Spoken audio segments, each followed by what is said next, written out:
Susan B. Anthony. Susan Brownell Anthony was an American social reformer who played a pivotal role in the women's suffrage movement. Born into a Quaker family committed to social equality, she collected anti-slavery petitions at the age of 17.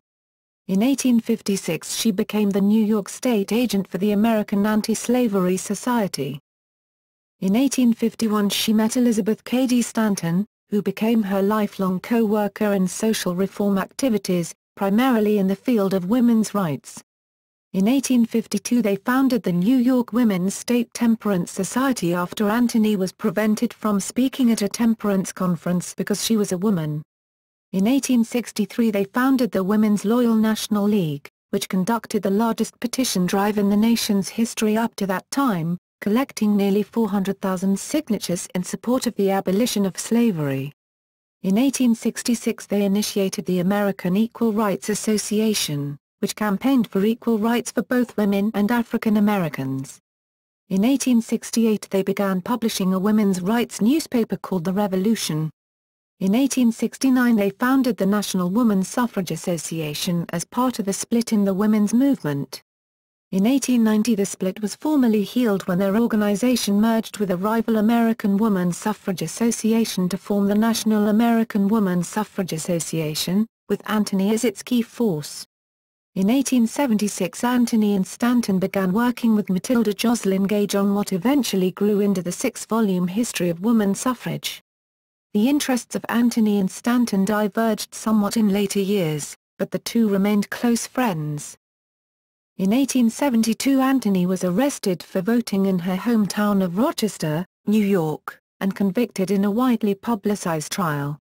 She refused to pay the fine, but the authorities declined to take further action. In 1878 Anthony and Stanton arranged for Congress to be presented with an amendment giving women the right to vote. Popularly known as the Anthony Amendment, it became the 19th Amendment to the U.S. Constitution in 1920. Anthony traveled extensively in support of women's suffrage, giving as many as 75 to 100 speeches per year and working on many state campaigns. She worked internationally for women's rights, playing a key role in creating the International Council of Women, which is still active. She also helped to bring about the World's Congress of Representative Women at the World's Columbian Exposition in Chicago in 1893. When she first began campaigning for women's rights, Anthony was harshly ridiculed and accused of trying to destroy the institution of marriage. Public perception of her changed radically during her lifetime, however. Her 80th birthday was celebrated in the White House at the invitation of President William McKinley. She became the first non-fictitious woman to be depicted on U.S. currency when her portrait appeared on the $1,979 coin. Biography. Early life. Susan Brownell Anthony was born on February 15, 1820, to Daniel Anthony and Lucy Reed in Adams, Massachusetts, the second oldest of 7 children. Her family shared a passion for social reform. Her brothers Daniel and Merritt moved to Kansas to support the anti-slavery movement there. Merritt fought with John Brown against pro-slavery forces during the Bleeding Kansas crisis. Daniel eventually owned a newspaper and became mayor of Leavenworth. Anthony's sister Mary, with whom she shared a home in later years, became a public school principal in Rochester, and a women's rights activist. Anthony's father was an abolitionist and a temperance advocate. A Quaker, he had a difficult relationship with his traditionalist congregation, which rebuked him for marrying a non-Quaker and then disowned him for allowing a dance school to operate in his home. He continued to attend Quaker meetings anyway but became even more radical in his beliefs. Anthony's mother was not a Quaker but helped raise their children in a more tolerant version of her husband's religious tradition. Their father encouraged them all, girls as well as boys, to be self-supporting, teaching them business principles and giving them responsibilities at an early age. When Anthony was 6 years old, her family moved to Bentonville, New York, where her father managed a large cotton mill. Previously he had operated his own small cotton factory. When she was 17, Anthony was sent to a Quaker boarding school in Philadelphia, where she unhappily endured its severe atmosphere. She was forced to end her studies after one term because her family was financially ruined during an economic downturn known as the Panic of 1837. They were forced to sell everything they had at an auction but were rescued by her mother's brother, who bought most of their belongings and restored them to the family. To assist her family financially, Anthony left home to teach at a Quaker boarding school. In 1845, the family moved to a farm on the outskirts of Rochester, New York, purchased partly with the inheritance of Anthony's mother. There they associated with a group of Quaker social reformers who had left their congregation because of the restrictions it placed on reform activities, and who in 1848 formed a new organization called the Congregational Friends. The Anthony farmstead soon became the Sunday afternoon gathering place for local activists, including Frederick Douglass, a former slave and a prominent abolitionist who became Anthony's lifelong friend. As several others in that group were already doing, the Anthony family began to attend services at the First Unitarian Church of Rochester, which was associated with social reform. A women's rights convention was held at that church in 1848, inspired by the Seneca Falls Convention, the first women's rights convention, which was held 2 weeks earlier in a nearby town. Anthony's parents and her sister Mary attended the Rochester Convention and signed the Declaration of Sentiments that had been first adopted by the Seneca Falls Convention. Anthony did not take part in either of these conventions because she had moved to Canargary in 1846 to be headmistress of the female department of the Canargary Academy. Away from Quaker influences for the first time in her life, at the age of 26 she began to replace her plain clothing with more stylish dresses, and she quit using "thee" and other forms of speech traditionally used by Quakers.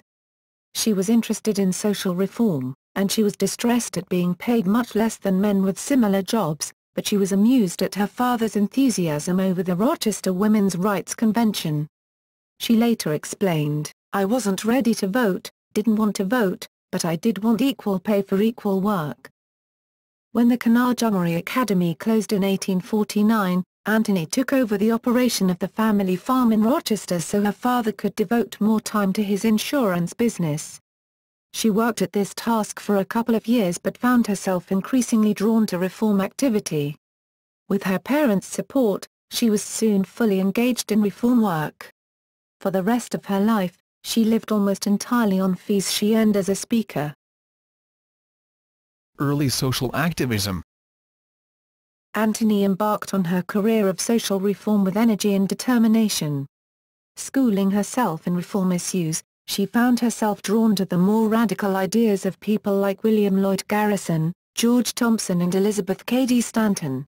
Soon she was wearing the controversial bloomer dress, consisting of pantaloons worn under a knee-length dress. Although it was more sensible than the traditional heavy dresses that dragged the ground, she reluctantly quit wearing it after a year because it gave her opponents the opportunity to focus on her apparel rather than her ideas. Partnership with Elizabeth Cady Stanton. In 1851 Anthony was introduced to Elizabeth Cady Stanton, who had been one of the organizers of the Seneca Falls Convention and had introduced the controversial resolution in support of women's suffrage. Anthony and Stanton soon became close friends and co-workers, forming a relationship that was pivotal for them and for the women's movement as a whole. After the Stantons moved from Seneca Falls to New York City in 1861, a room was set aside for Anthony in every house they lived in. One of Stanton's biographers estimated that over her lifetime Stanton spent more time with Anthony than with any other adult, including her own husband. The two women had complementary skills. Anthony excelled at organizing while Stanton had an aptitude for intellectual matters and writing. Anthony was dissatisfied with her own writing ability and wrote relatively little for publication. When historians illustrate her thoughts with direct quotes, they usually take them from her speeches, letters and diary entries. Because Stanton was homebound with 7 children while Anthony was unmarried and free to travel, Anthony assisted Stanton by supervising her children while Stanton wrote. One of Anthony's biographers said, "Susan became one of the family and was almost another mother to Mrs. Stanton's children." A biography of Stanton says that during the early years of their relationship, Stanton provided the ideas, rhetoric, and strategy. Anthony delivered the speeches, circulated petitions, and rented the halls. Anthony prodded and Stanton produced. Stanton's husband said, "Susan stirred the puddings, Elizabeth stirred up Susan, and then Susan stirs up the world." Stanton herself said, "I forged the thunderbolts, she fired them." By 1854, Anthony and Stanton had perfected a collaboration that made the New York State movement the most sophisticated in the country, according to Ann D. Gordon, a professor of women's history. Temperance activities. Temperance was very much a women's rights issue at the time because of laws that gave husbands complete control of the family and its finances. A woman with a drunken husband had little legal recourse even if his alcoholism left the family destitute and he was abusive to her and their children. If she obtained a divorce, which was difficult to do, he could easily end up with guardianship of the children. While teaching in Canarjaburi, Anthony joined the Daughters of Temperance and in 1849 gave her first public speech at one of its meetings. In 1852 she was elected as a delegate to the State Temperance Convention, but the chairman stopped her when she tried to speak, saying that women delegates were there only to listen and learn. Anthony and some other women immediately walked out and announced a meeting of their own, which created a committee to organize a women's state convention.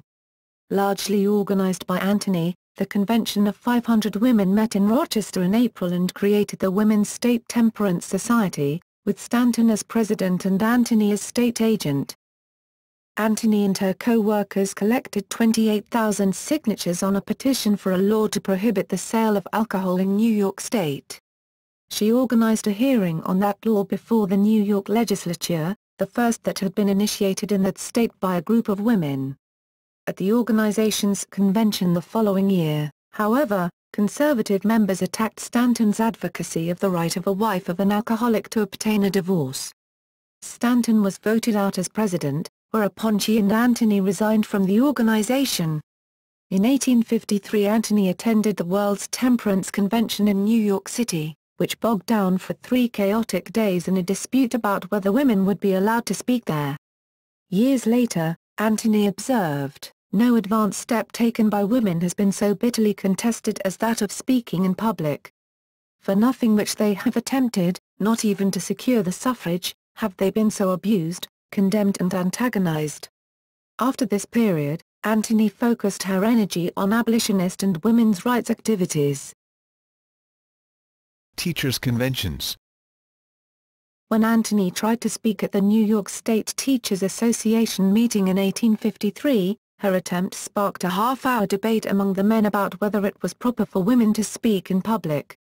Finally allowed to continue, Anthony said, "Do you not see that so long as society says a woman is incompetent to be a lawyer, minister, or doctor, but has ample ability to be a teacher, that every man of you who chooses this profession tacitly acknowledges that he has no more brains than a woman?" At the 1857 Teachers' Convention, she introduced a resolution calling for the admission of black people to public schools and colleges, but it was rejected as not a proper subject for discussion. When she introduced another resolution calling for males and females to be educated together at all levels, including colleges, it was fiercely opposed and decisively rejected. One opponent called the idea a vast social evil. "The first step in the school which seeks to abolish marriage, and behind this picture I see a monster of social deformity." Anthony continued to speak at state teachers' conventions for several years, insisting that women teachers should receive equal pay with men and serve as officers and committee members within the organization. Early women's rights activities. Anthony's work for the women's rights movement began at a time when the movement was already gathering momentum. Stanton had helped organize the Seneca Falls Convention in 1848, a local event that was the first women's rights convention. In 1850 the first in a series of national women's rights conventions was held in Worcester, Massachusetts. In 1852 Anthony attended her first national women's rights convention, which was held in Syracuse, New York, where she served as one of the convention's secretaries. A major hindrance to the women's movement was a lack of money.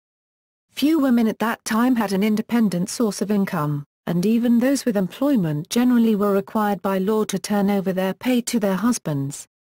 Partly through the efforts of the women's movement, a law had been passed in New York in 1848 that recognized some rights for married women, but that law was limited.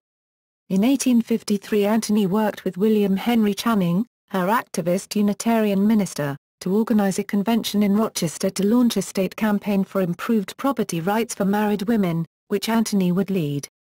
She took her lecture and petition campaign into almost every county in New York during the winter of 1855 despite the difficulty of traveling in snowy terrain in horse and buggy days. When she presented the petitions to the New York State Senate Judiciary Committee, its members told her that men were actually the oppressed sex because they did such things as giving women the best seats in carriages. Noting cases in which the petition had been signed by both husbands and wives, instead of a husband signing for both, which was the standard procedure, the committee's official report sarcastically recommended that the petitioners seek a law authorizing the husbands in such marriages to wear petticoats and the wives trousers. The campaign finally achieved success in 1860 when the legislature passed an improved Married Women's Property Act that gave married women the right to own separate property, enter into contracts and be joint guardian of their children. The legislature rolled back much of this law in 1862, however, during a period when the women's movement was largely inactive because of the American Civil War. The women's movement was loosely structured at that time, with few state organizations and no national organization other than a coordinating committee that arranged annual conventions. Lucy Stone, who did much of the organizational work for the national conventions, encouraged Anthony to take over some of the responsibility for them. Anthony resisted at first, feeling that she was needed more in the field of anti-slavery activities. After organizing a series of anti-slavery meetings in the winter of 1857, Anthony told a friend that, "The experience of the last winter is worth more to me than all my temperance and women's rights work, though the latter were the school necessary to bring me into the anti-slavery work." During a planning session for the 1858 Women's Rights Convention, Stone, who had recently given birth, told Anthony that her new family responsibilities would prevent her from organizing conventions until her children were older. Anthony presided at the 1858 convention, and when the Planning Committee for National Conventions was reorganized, Stanton became its president and Anthony its secretary. Anthony continued to be heavily involved in anti-slavery work at the same time.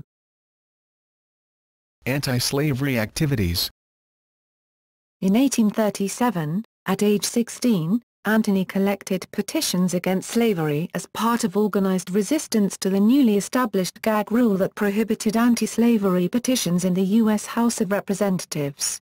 In 1851 she played a key role in organizing an anti-slavery convention in Rochester. She was also part of the Underground Railroad.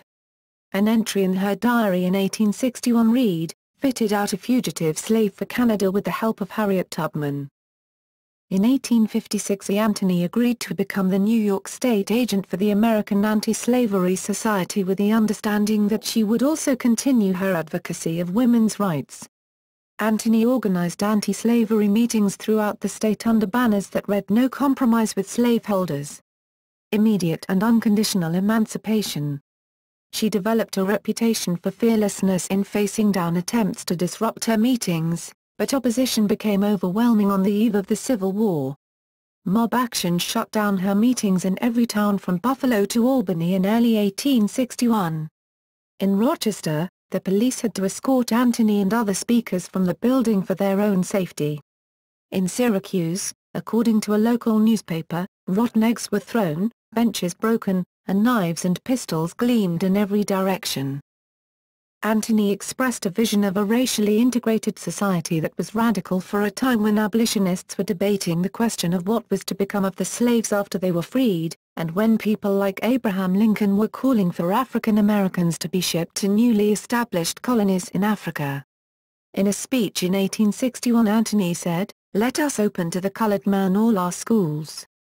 Let us admit him into all our mechanic shops, stores, offices, and lucrative business avocations. Let him rent such pew in the church, and occupy such seat in the theatre. Extend to him all the rights of citizenship. The relatively small women's rights movement of the time was closely associated with the abolitionist movement, especially the American Anti-Slavery Society led by William Lloyd Garrison. The women's movement depended heavily on abolitionist resources, with its articles published in their newspapers and some of its funding provided by abolitionists. There was tension, however, between leaders of the women's movement and male abolitionists who, although supporters of increased women's rights, believed that a vigorous campaign for women's rights would interfere with the campaign against slavery. In 1860, when Anthony sheltered a woman who had fled an abusive husband, Garrison insisted that the woman give up the child she had brought with her, pointing out that the law gave husbands complete control of children. Anthony reminded Garrison that he helped slaves escape to Canada in violation of the law and said, "Well, the law which gives the father ownership of the children is just as wicked and I'll break it just as quickly." When Stanton introduced a resolution at the National Women's Rights Convention in 1860 favoring more lenient divorce laws, leading abolitionist Wendell Phillips not only opposed it but attempted to have it removed from the record. When Stanton, Anthony and others supported a bill before the New York legislature that would permit divorce in cases of desertion or inhuman treatment, Horace Greeley, an abolitionist newspaper publisher, campaigned against it in the pages of his newspaper. Garrison, Phillips and Greeley had all provided valuable help to the women's movement.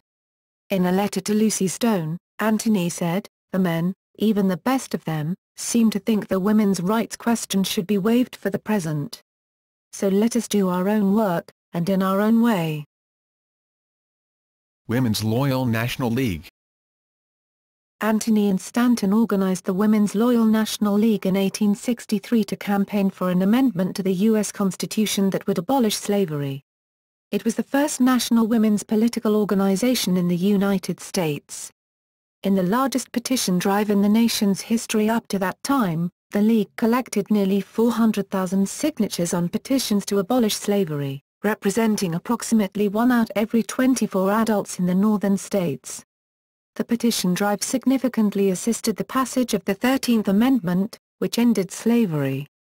Anthony was the chief organizer of this effort, which involved recruiting and coordinating some 2,000 petition collectors. The League provided the women's movement with a vehicle for combining the fight against slavery with the fight for women's rights by reminding the public that petitioning was the only political tool available to women at a time when only men were allowed to vote. With a membership of 5,000, it helped develop a new generation of women leaders, providing experience and recognition not only for Stanton and Anthony but also for newcomers like Anna Dickinson, a gifted teenage orator. The League demonstrated the value of formal structure to a women's movement that had resisted being anything other than loosely organized up to that point. The widespread network of women activists who assisted the League expanded the pool of talent that was available to reform movements, including the women's suffrage movement, after the war. American Equal Rights Association. Anthony stayed with her brother Daniel in Kansas for 8 months in 1865 to assist with his newspaper. She headed back east after she learned that an amendment to the U.S. Constitution had been proposed that would provide citizenship for African Americans but would also for the first time introduce the word male into the Constitution. Anthony supported citizenship for blacks but opposed any attempt to link it with a reduction in the status of women. Her ally Stanton agreed, saying if that word male be inserted, it will take us a century at least to get it out. Anthony and Stanton worked to revive the women's rights movement, which had become nearly dormant during the Civil War. In 1866 they organized the 11th National Women's Rights Convention, the first since the Civil War began. Unanimously adopting a resolution introduced by Anthony, the convention voted to transform itself into the American Equal Rights Association, AERA, whose purpose was to campaign for the equal rights of all citizens, especially the right of suffrage. The leadership of the new organization included such prominent activists as Lucretia Mott, Lucy Stone and Frederick Douglass. Its drive for universal suffrage, however, was resisted by some abolitionist leaders and their allies in the Republican Party, who wanted women to postpone their campaign for suffrage until after it had been achieved for male African Americans. Horace Greeley, a prominent newspaper editor, told Anthony and Stanton, "This is a critical period for the Republican Party in the life of our nation. I conjure you to remember that this is the Negro's hour, and your first duty now is to go through the state and plead his claims."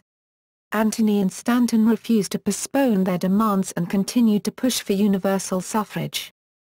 In 1867 the AERA campaigned in Kansas for referenda that would enfranchise both African Americans and women. Wendell Phillips, an abolitionist leader who opposed mixing those two causes, blocked the funding that the AERA had expected for their campaign. After an internal struggle, Kansas Republicans decided to support suffrage for black men only and formed an anti-female suffrage committee to oppose the AERA's efforts. By the end of summer the AERA campaign had almost collapsed, and its finances were exhausted. Anthony and Stanton created a storm of controversy by accepting help during the last days of the campaign from George Francis Train, a wealthy businessman who supported women's rights. Train antagonized many activists by attacking the Republican Party and openly disparaging the integrity and intelligence of African Americans. There is reason to believe, however, that Anthony and Stanton hoped to draw the volatile Train away from his cruder forms of racism, and that he had actually begun to do so. After the Kansas campaign, the AERA increasingly divided into two wings, both advocating universal suffrage but with different approaches. One wing, whose leading figure was Lucy Stone, was willing for black men to achieve suffrage first and wanted to maintain close ties with the Republican Party and the abolitionist movement. The other, whose leading figures were Anthony and Stanton, insisted that women and black men should be enfranchised at the same time and worked toward a politically independent women's movement that would no longer be dependent on abolitionists. The AERA effectively dissolved after an acrimonious meeting in May 1869, and two competing women's suffrage organizations were created in its aftermath. The Revolution. Anthony and Stanton began publishing a weekly newspaper called The Revolution in New York City in 1868. It focused primarily on women's rights, especially suffrage for women, but it also covered other topics, including politics, the labor movement and finance. One of its goals was to provide a forum in which women could exchange opinions on key issues from a variety of viewpoints. Anthony managed the business aspects of the paper while Stanton was co-editor along with Parker Pillsbury, an abolitionist and a supporter of women's rights. Initial funding was provided by George Francis Train, the controversial businessman who supported women's rights but who alienated many activists with his political and racial views. In the aftermath of the Civil War, major periodicals associated with the radical social reform movements had either become more conservative or had quit publishing or soon would. Anthony intended for the Revolution to partially fill that void, hoping to grow it eventually into a daily paper with its own printing press, all owned and operated by women. The funding that Train arranged for the newspaper, however, was less than Anthony had expected. Moreover, Train sailed for England after the Revolution published its first issue and was soon jailed for supporting Irish independence. Train's financial support eventually disappeared entirely. After 29 months, mounting debts forced Anthony to transfer the paper to Laura Curtis Bullard, a wealthy women's rights activist who gave it a less radical tone. The paper published its last issue less than 2 years later. Despite its short life, the Revolution gave Anthony and Stanton the means for expressing their views during the developing split within the women's movement. It helped them strengthen their wing of the movement and begin building an organization to represent it. Attempted alliance with labor. The National Labor Union, NLU, which was formed in 1866, began reaching out to farmers, African Americans and women with the intention of forming a broad-based political party. The Revolution responded enthusiastically, declaring, "The principles of the National Labor Union are our principles." It predicted that the producers, the working men, the women, the Negroes, are destined to form a triple power that shall speedily wrest the scepter of government from the non-producers, the land monopolists, the bondholders, the politicians. Anthony and Stanton were seated as delegates to the NLU Congress in 1868, with Anthony representing the Working Women's Association, WWA, which had recently been formed in the offices of the Revolution. The attempted alliance did not last long. During a printers' strike in 1869, Anthony voiced approval of an employer-sponsored training program that would teach women skills that would enable them in effect to replace the strikers. Anthony viewed the program as an opportunity to increase employment of women in a trade from which women were often excluded by both employers and unions. At the next NLU Congress, Anthony was first seated as a delegate but then unseated because of strong opposition from those who accused her of supporting strikebreakers. Anthony worked with the WWA to form all-female labor unions, but with little success. She accomplished more in her work with a joint campaign by the WWA and the Revolution to win a pardon for Hester Vaughan, a domestic worker who had been found guilty of infanticide and sentenced to death.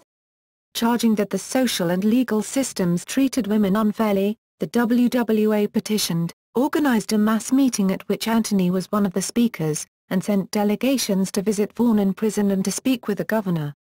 Vaughan was eventually pardoned. Originally with a membership that included over 100 wage-earning women, the WWA evolved into an organization consisting almost entirely of journalists, doctors and other middle-class working women. Its members formed the core of the New York City portion of the new National Suffrage Organization that Anthony and Stanton were in the process of forming. Split in the women's movement. In May 1869, 2 days after the final AERA convention, Anthony, Stanton and others formed the National Woman's Suffrage Association, NWSA. In November 1869, Lucy Stone, Julia Ward Howe and others formed the competing American Woman's Suffrage Association, AWSA. The hostile nature of their rivalry created a partisan atmosphere that endured for decades, affecting even professional historians of the women's movement. The immediate cause for the split was the proposed 15th Amendment to the U.S. Constitution, which would prohibit the denial of suffrage because of race. In one of her most controversial actions, Anthony opposed the amendment. She and Stanton campaigned against it because they believed that by effectively enfranchising all men while excluding all women, the amendment would create an aristocracy of sex by giving constitutional authority to the idea that men were superior to women. They wanted women and African Americans to be enfranchised at the same time. The AWSA supported the amendment, but Lucy Stone, who became its most prominent leader, also made it clear that she believed that suffrage for women would be more beneficial to the country than suffrage for black men. The two organizations had other differences as well. The NWSA was politically independent, but the AWSA at least initially aimed for close ties with the Republican Party, hoping that the ratification of the 15th Amendment would lead to a Republican push for women's suffrage. The NWSA focused primarily on winning suffrage at the national level while the AWSA pursued a state-by-state strategy. The NWSA initially worked on a wider range of women's issues than the AWSA, including divorce reform and equal pay for women. Events soon removed much of the basis for the split in the women's movement. In 1870 debate about the 15th Amendment was made irrelevant when that amendment was officially ratified. In 1872 disgust with corruption in government led to a mass defection of abolitionists and other social reformers from the Republicans to the short-lived Liberal Republican Party. As early as 1875 Anthony began urging the NWSA to focus more exclusively on women's suffrage rather than a variety of women's issues. The rivalry between the two women's groups was so bitter, however, that a merger proved to be impossible for 20 years. The AWSA, which was especially strong in New England, was the larger of the two organizations, but it began to decline in strength during the 1880s. In 1890 the two organizations merged as the National American Woman Suffrage Association, NAWSA, with Stanton as president but with Anthony as its effective leader. When Stanton retired from her post in 1892, Anthony became the NAWSA's president. National suffrage work.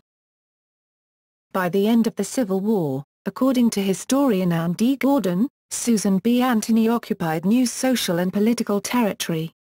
She was emerging on the national scene as a female leader, something new in American history, and she did so as a single woman in a culture that perceived the spinster as anomalous and unguarded. By the 1880s, she was among the senior political figures in the United States. After the formation of the NWSA, Anthony dedicated herself fully to the organization and to women's suffrage. She did not draw a salary from either it or its successor, the NAWSA, but on the contrary used her lecture fees to fund those organizations. There was no national office, the mailing address being simply that of one of the officers. The fact that Anthony remained unmarried gave her an important business advantage in this work. A married woman at that time had the legal status of femme cover, which, among other things, excluded her from signing contracts. Her husband did that for her, if he chose. Because Anthony had no husband, she was a femme sole and could freely sign contracts for convention halls, printed materials, etc. Using fees she earned by lecturing, Anthony paid off the debts she had accumulated while supporting the revolution. With the press treating her as a celebrity, she proved to be a major draw. Over her career she estimated that she averaged 75 to 100 speeches per year. Travel conditions in the earlier days were sometimes appalling. Once she gave a speech from the top of a billiard table. On another occasion her train was snowbound for days, and she survived on crackers and dried fish. Both Anthony and Stanton joined the lecture circuit about 1870, usually traveling from mid-autumn to spring. The timing was right because the nation was beginning to discuss women's suffrage as a serious matter. Occasionally they traveled together but most often not. Lecture bureaus scheduled their tours and handled the travel arrangements, which generally involved traveling during the day and speaking at night, sometimes for weeks at a time, including weekends. Their lectures brought new recruits into the movement who strengthened suffrage organizations at the local, state and national levels. Their journeys during that decade covered a distance that was unmatched by any other reformer or politician. Anthony's other suffrage work included organizing national conventions, lobbying Congress and state legislatures, and participating in a seemingly endless series of state suffrage campaigns. A special opportunity arose in 1876 when the U.S. celebrated its 100th birthday as an independent country. The NWSA asked permission to present a Declaration of Rights for Women at the official ceremony in Philadelphia, but was refused. Undaunted, 5 women, headed by Anthony, walked onto the platform during the ceremony and handed their declaration to the startled official in charge. As they left, they handed out copies of it to the crowd. Spotting an unoccupied bandstand outside the hall, Anthony mounted it and read the declaration to a large crowd.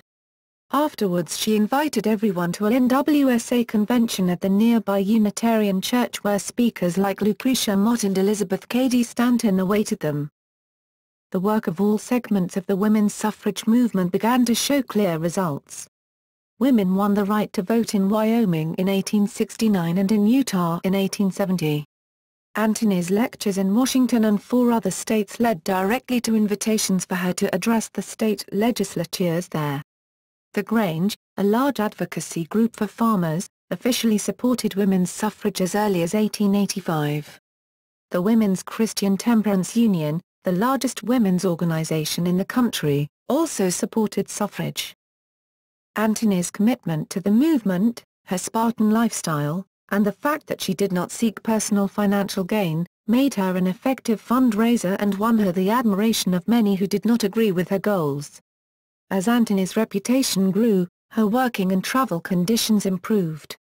She sometimes had the use of the private railroad car of Jane Stanford, a sympathizer whose husband owned a major railroad.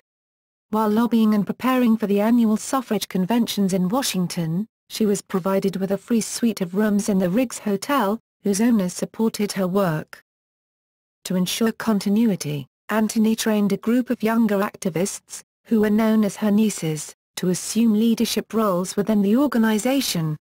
2 of them, Carrie Chapman Catt and Anna Howard Shaw, served as presidents of the NAWSA after Anthony retired from that position. United States v. Susan B. Anthony.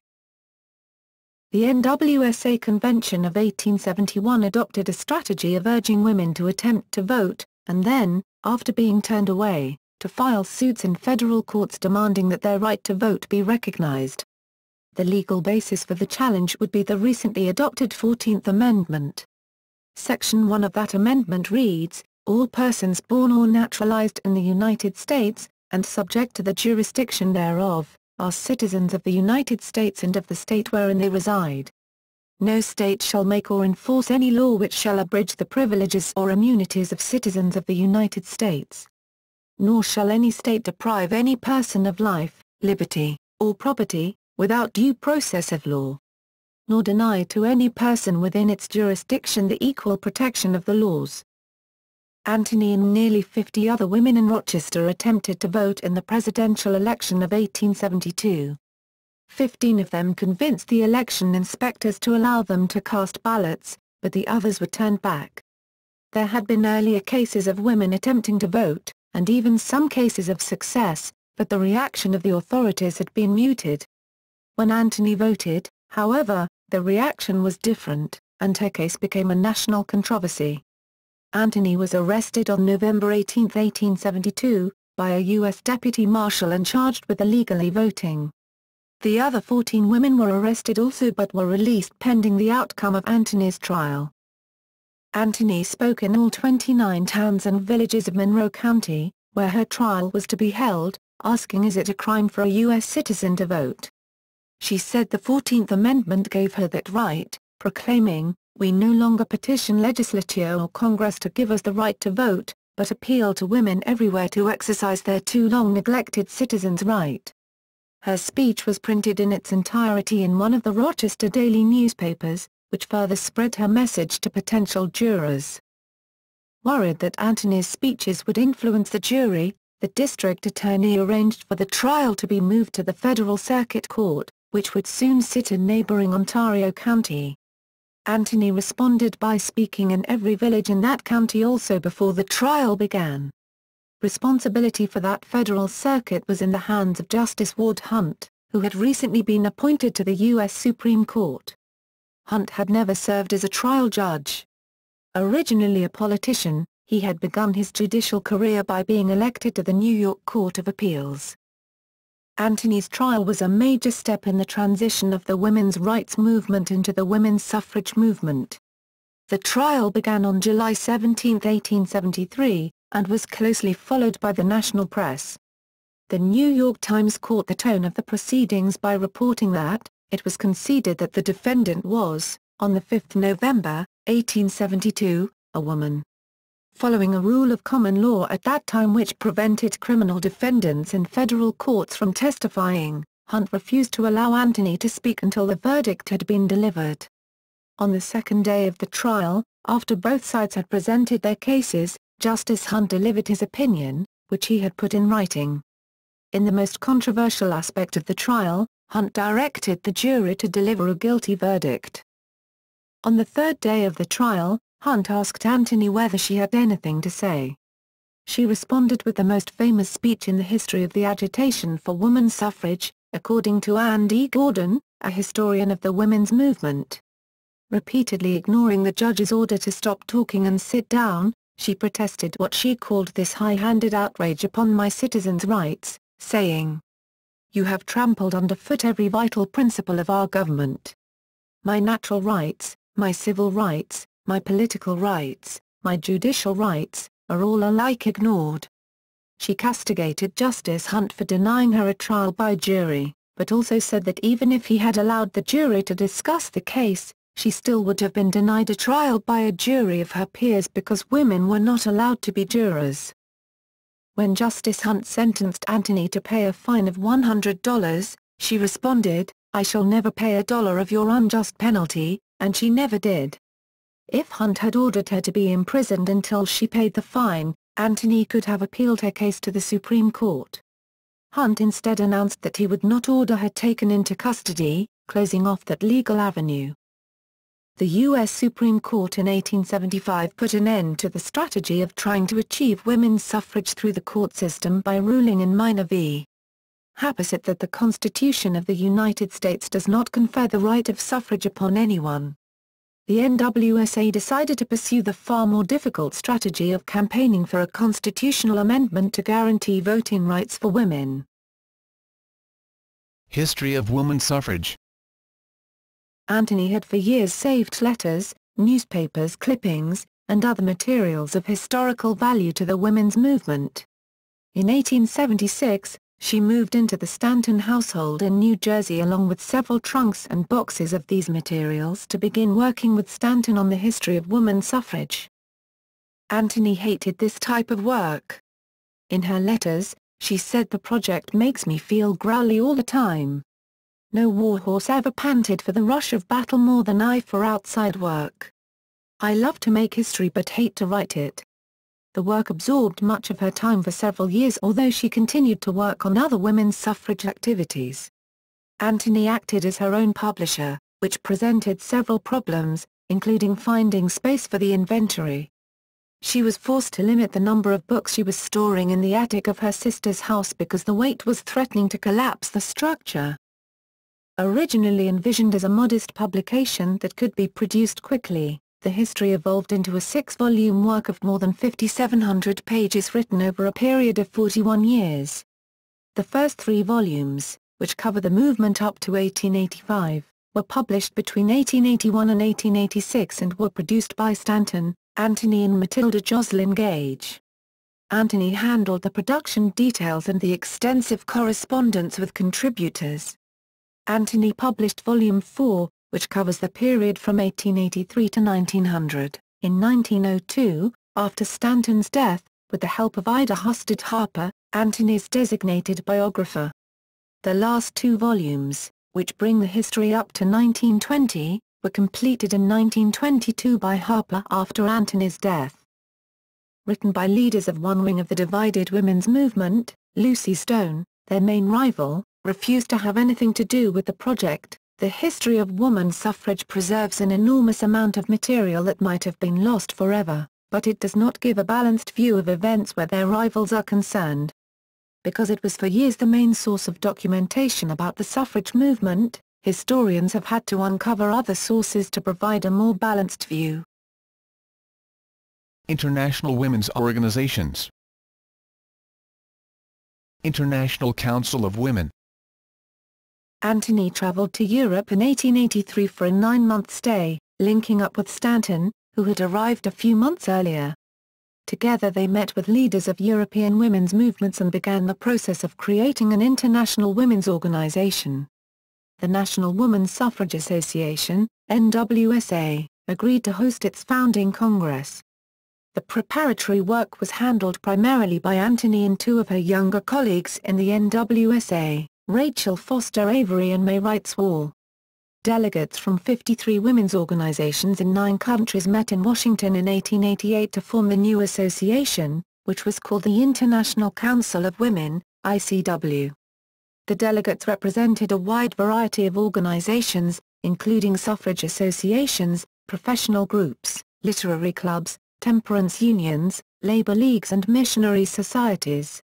The American Woman Suffrage Association, which had for years been a rival to the NWSA, participated in the Congress.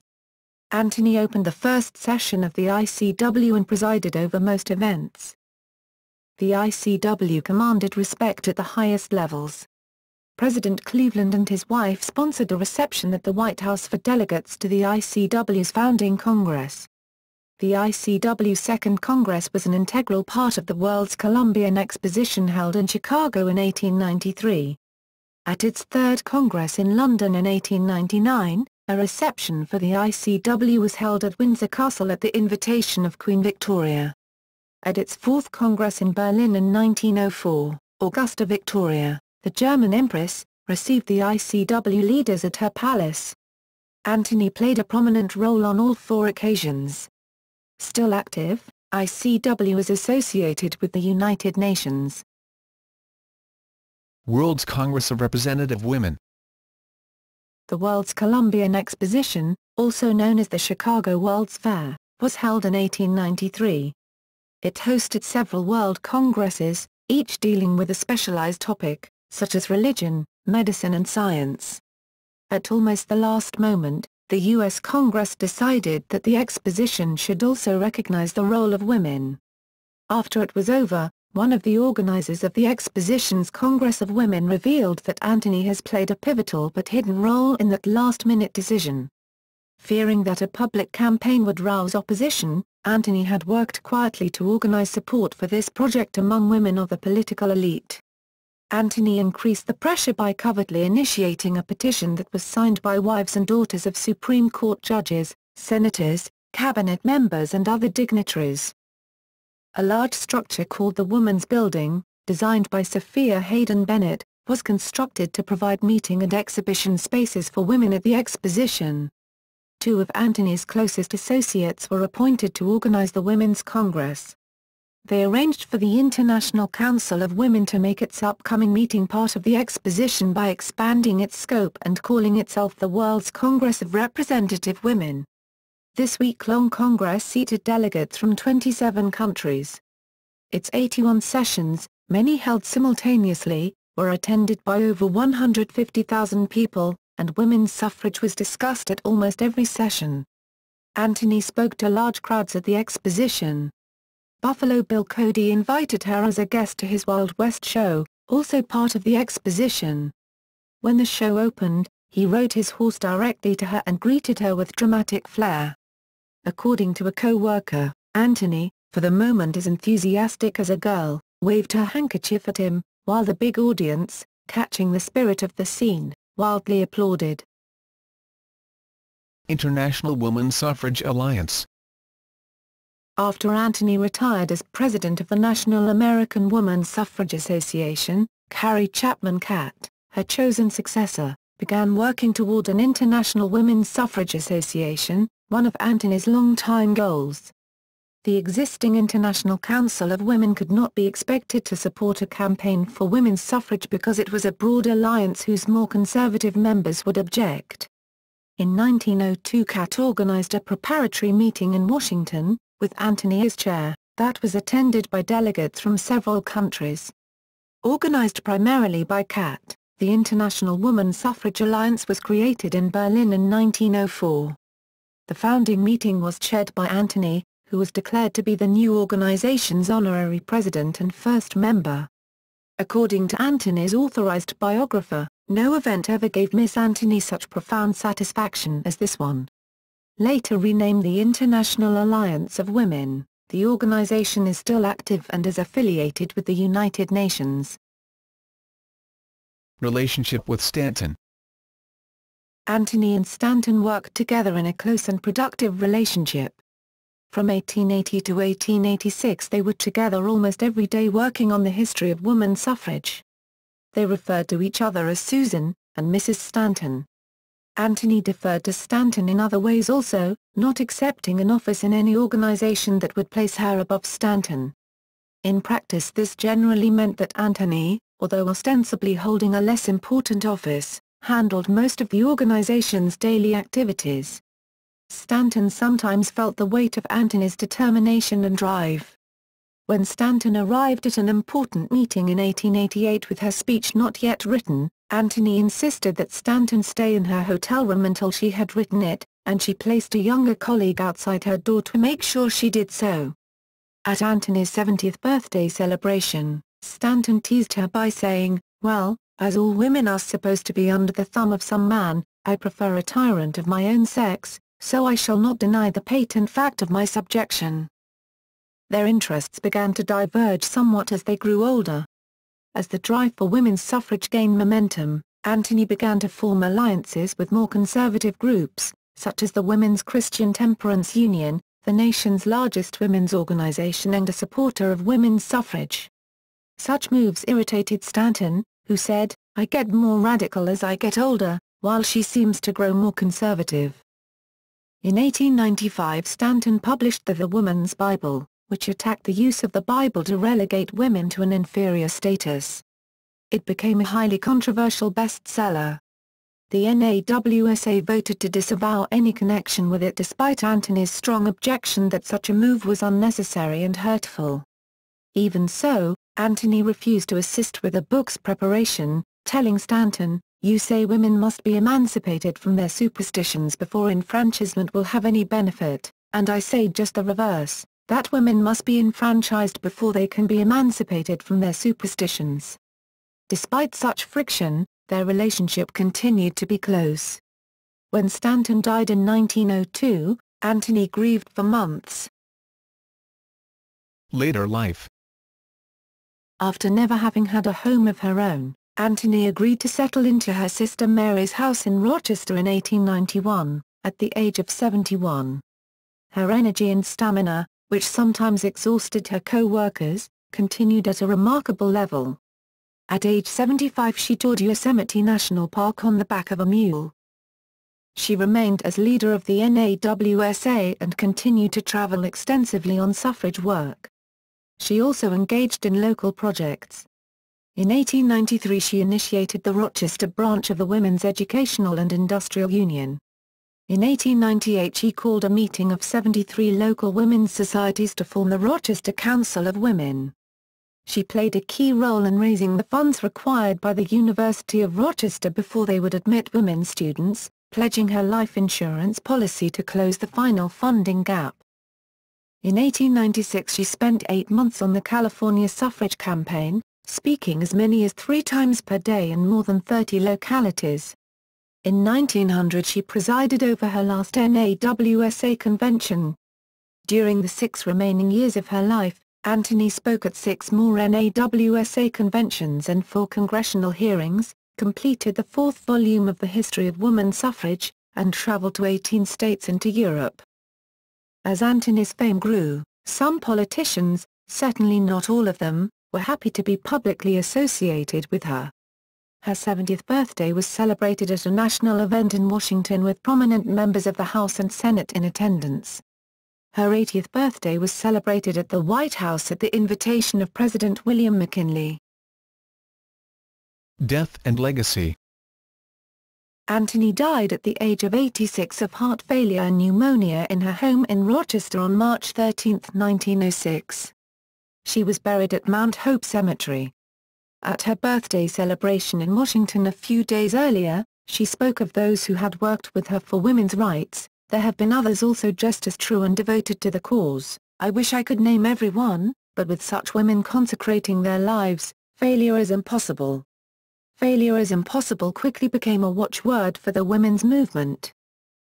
In her classic History of the Women's Suffrage Movement, Eleanor Flexner said, "If Lucretia Mott typified the moral force of the movement, if Lucy Stone was its most gifted orator and Mrs. Stanton its most outstanding philosopher, Susan Anthony was its incomparable organizer, who gave it force and direction for half a century."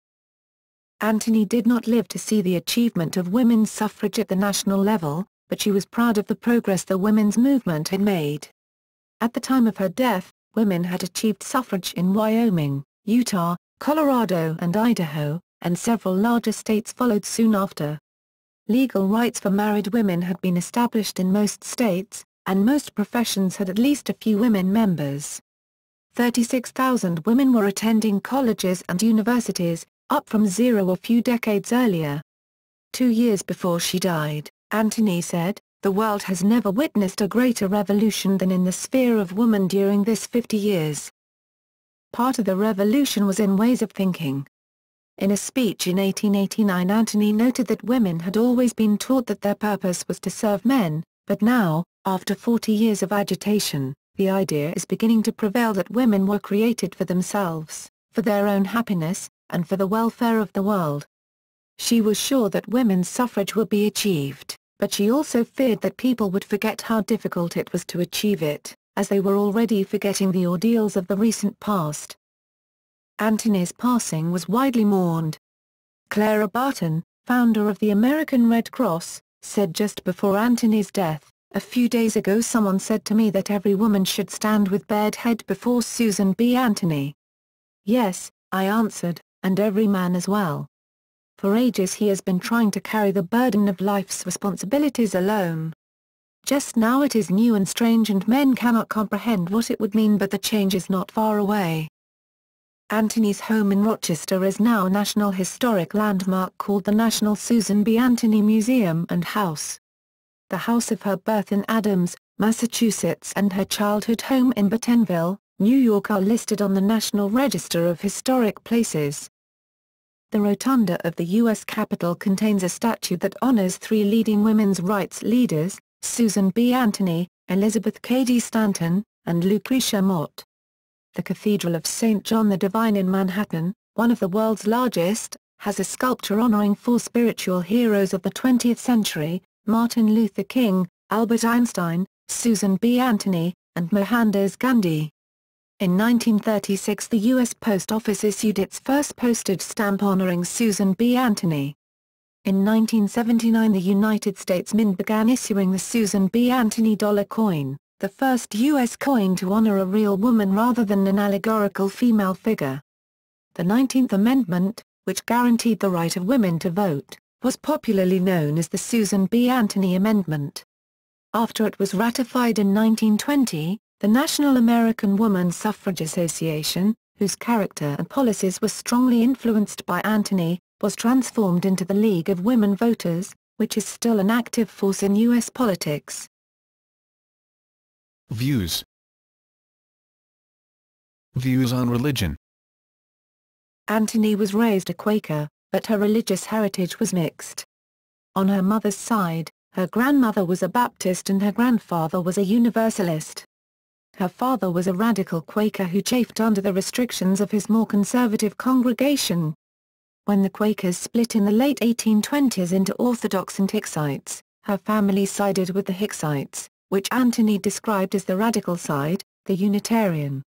In 1848, 3 years after the Anthony family moved to Rochester, a group of about 200 Quakers withdrew from the Hicksite organization in western New York, partly because they wanted to work in social reform movements without interference from that organization.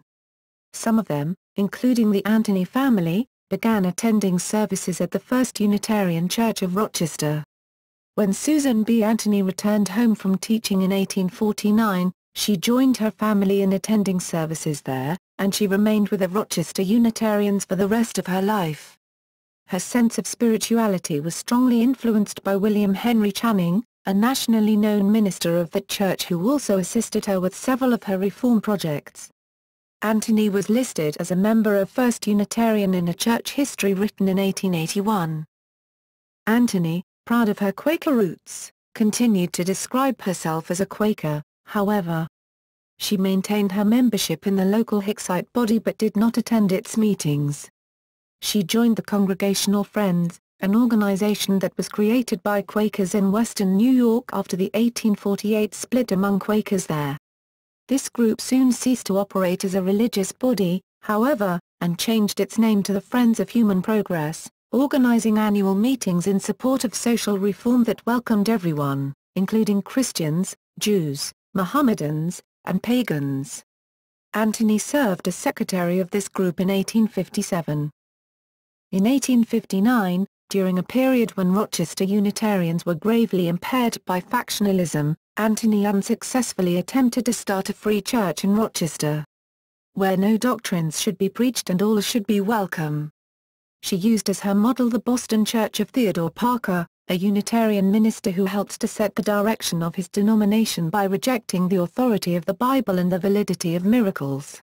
Anthony later became close friends with William Channing Gannett, who became the minister of the Unitarian Church in Rochester in 1889, and with his wife Mary, who came from a Quaker background. William had been a national leader of the successful movement within the Unitarian denomination to end the practice of binding it by a formal creed, thereby opening its membership to non-Christians and even non-theists, a goal for the denomination that resembled Anthony's goal for her proposed free church. After Anthony reduced her arduous travel schedule and made her home in Rochester in 1891, she resumed regular attendance at First Unitarian and also worked with the Gannetts on local reform projects. Her sister Mary, whose home has provided a resting place for Anthony during her years of frequent travel, had long played an active role in this church. Anthony's first public speech, delivered at a temperance meeting as a young woman, contained frequent references to God. she soon took a more distant approach, however. While in Europe in 1883, she helped a desperately poor Irish mother of 6 children. Noting that the evidences were that God was about to add a number 7 to her flock, she later commented, "What a dreadful creature their God must be to keep sending hungry mouths while he withholds the bread to fill them." Elizabeth Cady Stanton said that Anthony was an agnostic, adding, "To her, work is worship. Her belief is not orthodox, but it is religious." Anthony herself said, "Work and worship are one with me. I cannot imagine a God of the universe made happy by my getting down on my knees and calling him great." When Anthony's sister Hannah was on her deathbed, she asked Susan to talk about the great beyond, but, Anthony later wrote, "I could not dash her faith with my doubts, nor could I pretend to faith I had not. So I was silent in the dread presence of death."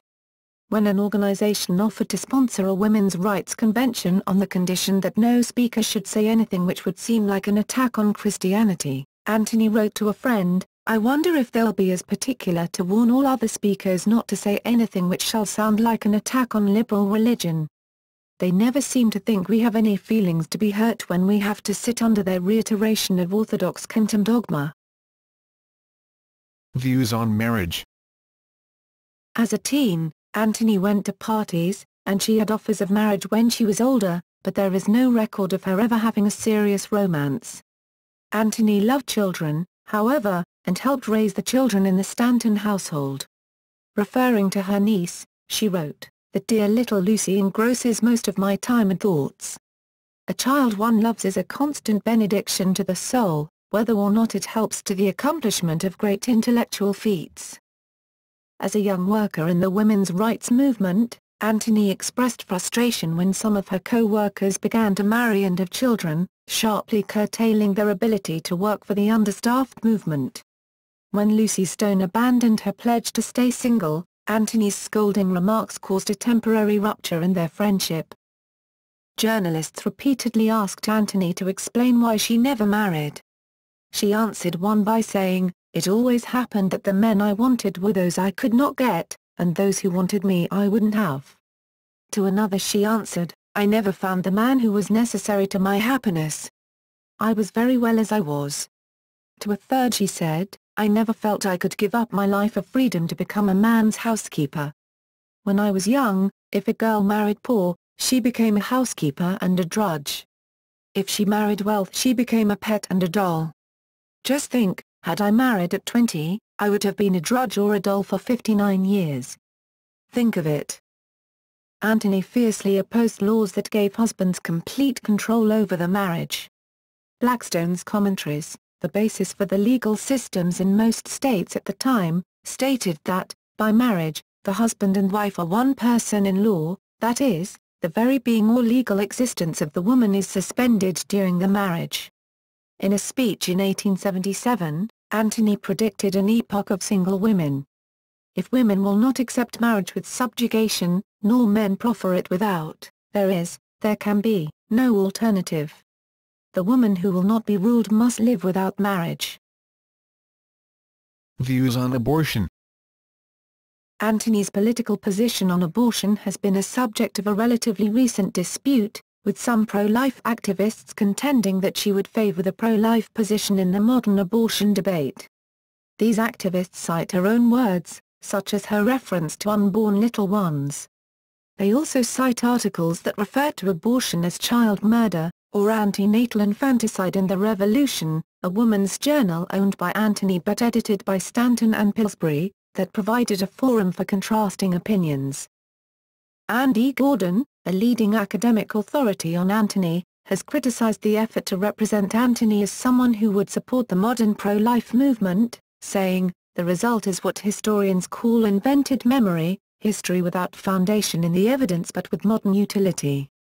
Gordon said that Anthony never voiced an opinion about the sanctity of fetal life. And she never voiced an opinion about using the power of the state to require that pregnancies be brought to term.